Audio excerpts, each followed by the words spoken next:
కౌశికి వాళ్ళ ఇంటికి బాబు birth certificate apply చేశారు కదా అని ఒక వ్యక్తి వస్తాడు. వచ్చి ఇలా అంటాడు, మేడం అని పిలుస్తాడు. అప్పుడు వెంటనే జగదాత్రి ఎవరు మీరు అని చెప్పేసి అంటుంది. అప్పుడు ఆ వ్యక్తి ఉండి అంటాడు కదా, బాబు మధుకర్ బర్త్ సర్టిఫికేట్కి అప్లై చేశారు కదా అని అంటాడు.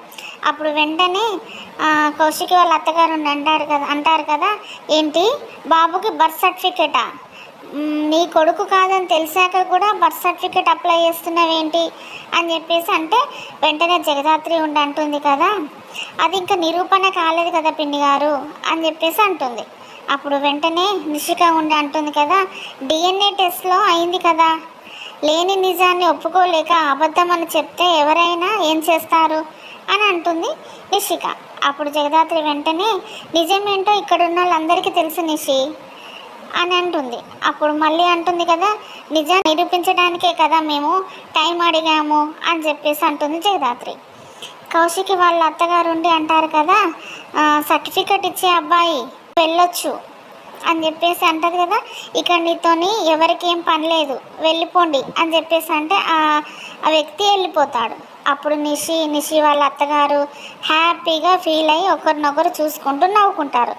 అప్పుడు కౌశికి ఉండి అంటుంది కదా జగదాత్రితో, ఒక్కసారి ఆఫీస్లో అతను వెళ్ళి ఇదంతా చూసిందంతా వాళ్ళ ఆఫీస్ వాళ్ళతో చెప్తే ఇక బాబుకి మేము మాకే పుట్టాడని నిరూపించుకోవడానికి చాలా కష్టపడాల్సి వస్తుంది జగదాత్రి అని బాధపడుతూ ఏడుస్తూ అంటే, వదిన మీరు కోరుకున్నట్టే బాబుకి బర్త్ సర్టిఫికేట్ వచ్చేలా మేము చేస్తాము, మీరేం బాధపడకండి వదిన జగదాత్రి కౌశికి చెప్తుంది.